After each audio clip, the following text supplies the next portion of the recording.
Hey there, Hidden Hermit here. Today I'm going to be talking to you about a tarot game that I like to do. Now it's very simple. What we're trying to do is get a single card, like you're doing a single card draw, but instead of just flipping a card out or letting it fall out, we are whittling the deck down so we get one card at the very end. Now, there's a couple of reasons why we do this. It's a great way of passing the time, it's a great way of learning the cards, and it's just fun, really. There are two things that I do here, and let me explain to you. As you can see, I'm sort of roughly shuffling them. I'm not doing any divination, I'm not trying to figure out my psyche or anything like that. We're just having a little bit of fun. So, let's say this deck is shuffled. We deal a card. And we have the Eight of Pentacles. Awesome. Now we deal a second card. We have the Knight of Wands. Okay, so what we're doing here is we're trying to figure out which one is the dominant one in this two-card spread.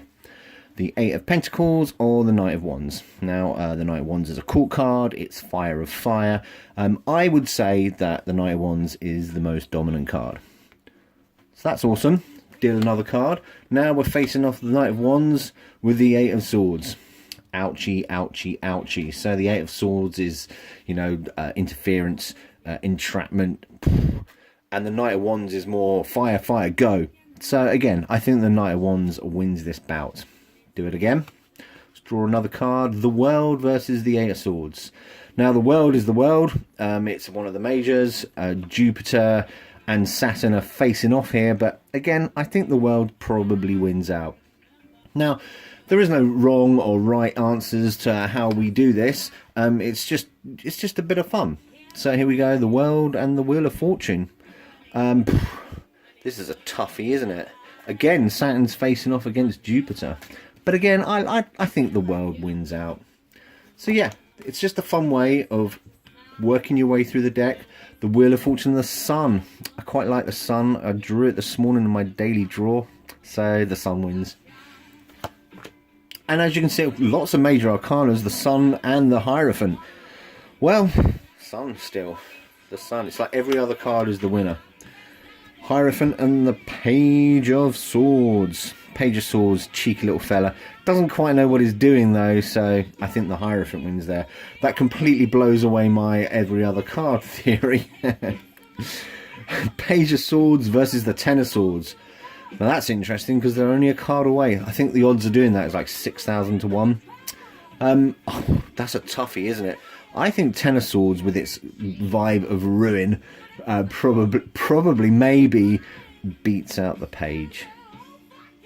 Anyway, so that's one way of looking at it, or you could have it look at it in a little more fun way. I like to say, who would win in a fight, the Ten of Swords or the Six of Swords? Now I think probably the Ten of Swords will win because it's a very complete idea of destruction. What a lovely note to end on. Okay. Six of Swords versus who would win in a fight, Six of Swords or the Ace of Cups? Ace of Cups is an ace, so that's water of water. That's got it going for it. And the Six of Swords, you know, that's a sort of it's movement, it's escape, it's trying to get away from something. So I think the Cups win out here. Okay, we can also look at it as who would you like to kiss? And excuse the frivolity, but you know, we are having fun. Let's go Nine of Pentacles to the Six of Wands. Personally, I think I would like to kiss the Six of Wands. That's just me. I'm just a hermit, you know. Six of Wands and the King of Cups. King of Cups is a very attractive man. I'm sure he's really nice, but the Six of Wands wins out again. King of Cups and the Seven of Pentacles. Yeah, I'll kiss the King of Cups, I think. Well, not very kissable, lots of swords. Now we have the Four of Cups. I think I'd like to kiss her, to be honest. Oh, Queen of Cups. Queen of Cups in the Night Sun deck is very pregnant, so it may be inappropriate, so I'm going to stick with the Four of Cups there. That's one way of getting through the deck.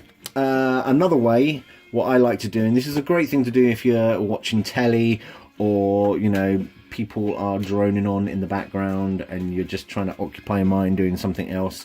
And I'd just like to know, I'm still shuffling the cards. Why the hell not? But this one's slightly different. So you pull a card and you say out loud, or you whisper to yourself, or you say in your head what the card is and what it means to you. So the Queen of Cups, it's Water of Water. Obviously the Suit of Cups is about water. And we just go card by card. So here we have the Knight of Swords. This is the fiery part of air. And I say this out loud. The Three of Pentacles, we got Mars in Capricorn, and Earth, obviously. And, you know, you're just drawing cards at this point. You're just boshing through the deck, just saying what it is. Here we have the Six of Cups, Sun and Scorpio. Wouldn't mind kissing her, but hey. Keep going, yeah, the Knight of Pentacles. So we have the fiery part of Earth. And I also like to maybe add like the tot descriptor as well, or maybe even keywords. So here we have the Eight of Wands. Eight of Wands is obviously fire. It's got Mercury and in Sagittarius, which is lovely. And the Eight of Wands, one of my favourite cards. It means action. It means swiftness in the top deck. So again, I'm repeating those things out. Obviously, if you're using the Thoth or the Night Sun, you've got these really handy symbols telling you what's what. Five of Pentacles, one of my favourite cards. Mercury and Taurus. And we keep going. Ace of Swords, Heir of Air. The Star, Aquarius. And you just keep boshing through the deck that way. Just getting it out of the way. I've still got quite a lot of deck left. The point being is you start subconsciously bringing these associations into your mind. Here are the Lovers and Gemini. Ace of Wands, Fire of Fire.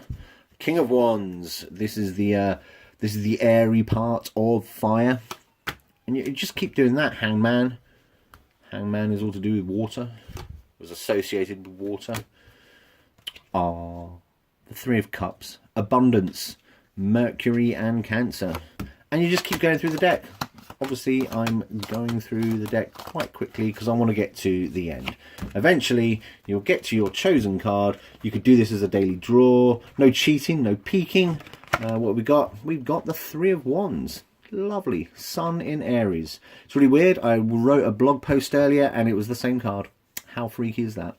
Anyway, well, I hope that made sense. If it didn't, watch it again. If it did, give it a shot. It's a lot of fun. Thank you very much for watching. Here, Heading Hermit's going to go and have a sandwich. Cheers. Bye-bye.